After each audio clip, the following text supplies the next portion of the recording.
और ये त्योहार हमें प्रेरणा भी देते और याद दिलाते हैं कि हम सबको मिलकर के लगातार अन्याय के खिलाफ, बुराई के खिलाफ लड़ते रहना है।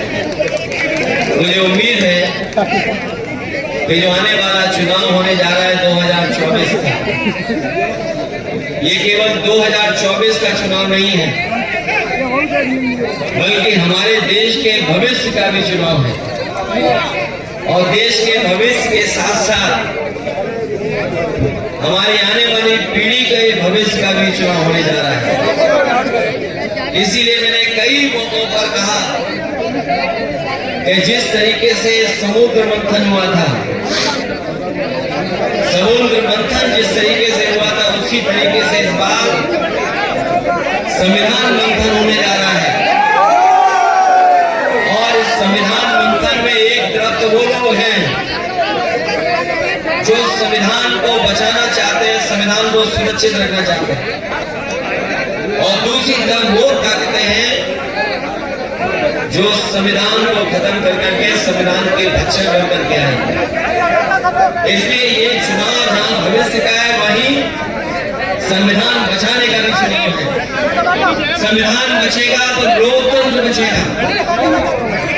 बीजेपी हटेगी तो हमारा संविधान और लोकतंत्र दोनों बचने का काम होगा। 24 का केवल चुनाव लोकसभा का नहीं है, बल्कि हमारे आपके भविष्य का भी चुनाव है। अभी आपने हमने तेजिंदर बेग साहब को सुना। ये तेजिंदर बेग जी वही हैं जो बार बार बच गए, जिनकी जान ले ली होती। हमने देखा था लखीमपुर में किस तरीके से थार ने किसानों के आंदोलन को कुचलने का प्रयास किया था। उस आंदोलन का नेतृत्व जहां किसान नेता कर रहे थे, वहीं तेजिंदर बेग भी थे। वो अगर तस्वीर देखोगे तो आपको याद होगा, यही किसानों का आंदोलन उसका नेतृत्व कर रहे थे। और जिन्हें भारतीय जनता पार्टी ने टिकट दी है, उन्हीं पे आरोप है। उन्हीं के बेटे ने लेकर के गाड़ी चढ़ाने का काम किया था, जिसमें कई लोगों की जान गई। सबसे पहले थार इन्हीं से टकराई थी। भगवान की कृपा की इनकी जान बच गई, लेकिन बहुत सारे तो दिल्ली में जब किसानों ने आंदोलन किया, से लगभग 1000 सरकार नहीं है के साथ हमारे किसानों का ये सम्मान है जो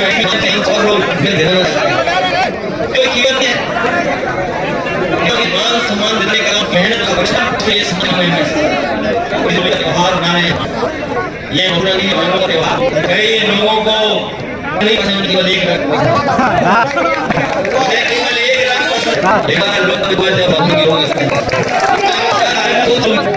इसलिए हमारे आपके लिए हमारे इसलिए भी आपको दिया है। हमारी सीट वालों की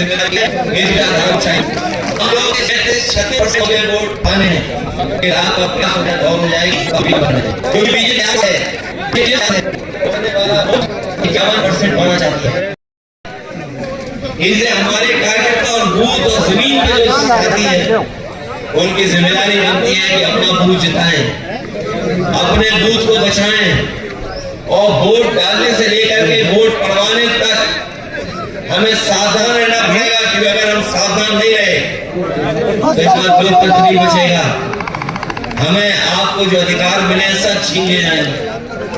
ये धीरे धीरे पता लगेगा कि अधिकार कैसे छीने गए। ये नौजवान तो महसूस कर रहे होंगे, इनके हाथ में और इस सरकार में कोई परीक्षा नहीं बची जो लीक न हुई हो। हर पेपर लीक हुआ और एक परीक्षा लीक नहीं हुई। एक नहीं लीक हुई, न 2, न 3, न 4, न 5 परीक्षाएं, न 6, न 7 परीक्षाएं, 8 और 9, 10 तक परीक्षाएं लीक हुई हैं और ये परीक्षा अपने आप लीक हो रही, पेपर अपने आप लीक नहीं हो रहे। ये सरकार जानबूझ करके पेपर लीक करा रही है जिससे नौजवानों को नौकरी न देनी पड़ जाए। और केवल सवाल नौकरी का नहीं है, नौकरी के साथ साथ अगर नौकरी देंगे तो आरक्षण भी देना पड़ेगा, इसलिए जानबूझ करके ये पेपर लीक कर रहे हैं। हमने लोगों को गणित बताया, जो नौजवान नाराज है पेपर लीक से, वो नौकरी न पाने से, तो अगर हम उनकी गिनती कर लें तो 60 लाख है। हमने कानून उठा होगा। कन्नौज का एक नौजवान ब्रजेश पाल, जब से नौकरी नहीं मिली तो उसने अपनी डिग्री जला दी। उसने डिग्री जलाते हुए पत्र में लिखा कि जो डिग्री हमें नौकरी नहीं दिला सकती उस डिग्री का क्या हम करें। उसने डिग्री जला करके आत्महत्या कर ली। परीक्षा कैंसिल हुई, आपको याद होगा, फरीदाबाद से जी भैया बेटी ने आत्महत्या कर ली। शिक्षा मित्र अगर होंगे वो जानते होंगे, गांव में उनके लगभग 5000 शिक्षक मित्र आत्महत्या कर चुके हैं जी भैया। इसलिए उन्होंने गणित बताया, बीजेपी को उसका जवाब आज तक नहीं दे पा रहे हैं। अगर 60 लाख बच्चे प्रभावित हुए हैं केवल पेपर लीक और परीक्षा से, और उनके परिवार के अगर हम माँ बाप को केवल जोड़ दें, अगर 30 सदस्य हो जोड़ दें केवल एक परिवार के जो नौकरी से प्रभावित हुए, तो 3 गुना 60 लाख तो बनता है 1 करोड़ 80 लाख। और 1 करोड़ 80 लाख अगर हम भाग दे दें 80 लोकसभा से, तो 2,25,000 वोट इनका कम हो रहा है लोकसभा में। इसका जवाब अगर भारतीय जनता पार्टी के पास हो तो बता दें, नहीं है कोई अगर जवाब हो इसका तो बता दें। और जो चरम सीमा पर महंगाई है और जो चरम सीमा पर अन्याय हो रहा है, जो लोग आंकड़े जानते होंगे आंकड़े जानकारी कर लेना। जब से बीजेपी की सरकार आई है, एनसीआरबी के आंकड़े कहते हैं कि बीजेपी के 10 साल के कार्यकाल में 1 लाख किसानों ने आत्महत्या की है। 1 लाख किसान जिस देश की आत्महत्या कर रहे हो, तो बताओ वो देश कैसे विकसित भारत बनेगा। हमारे विधानों से अगर पैसा न वसूला होता तो इनकी विकसित यात्रा भी न हो पाती। ये प्रधानों से पैसा वसूल करके विकसित यात्रा की इन्होंने। तो 1 लाख किसान अगर आत्महत्या कर दें, नौजवान को नौकरी न हो, उद्योग कारखाने में लग पा रहे हो, और कितना बड़ा सपना दिखाया बड़े बड़े उद्योगपतियों को बुला करके, यहाँ कारखाने लगेंगे, उद्योग लगेंगे। अगर एक भी उद्योग कारखाना लगाओ तो बता नहीं लगा। हमें सूचना मिलती है कई बार कि ये लोग एक्सप्रेस वे के किनारे कभी कभी नाप लेते हैं जगह, कारखाना आने वाला है। इनकी सरकार में कारखाने उत्तर प्रदेश से वैसे ही भाग गए जैसे एक्सप्रेस वे पे रफ्तार से गाड़ी चली जाती। और सच्चाई ये है, जो कारखाने उत्तर प्रदेश को लगने थे वो उत्तर प्रदेश में नहीं लगे, गुजरात में जाकर के लगे। बिल्कुल। अभी बजट में मैंने जब सुना भारतीय जनता पार्टी का भाषण, तो उन्होंने कहा कि हम सेमीकंडक्टर की कारखाना लगाना चाहते हैं। सेमीकंडक्टर और दुनिया का बड़ा कारखाना लगाना चाहते हैं। वो कारखाना आपके यहाँ नहीं लगा, वो जाकर के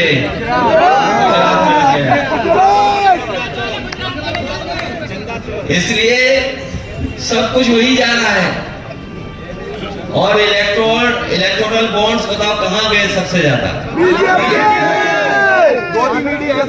ये चंदा नहीं है, चंदा लोग आपका सहयोग करते, लोग आपकी मदद करें, उसे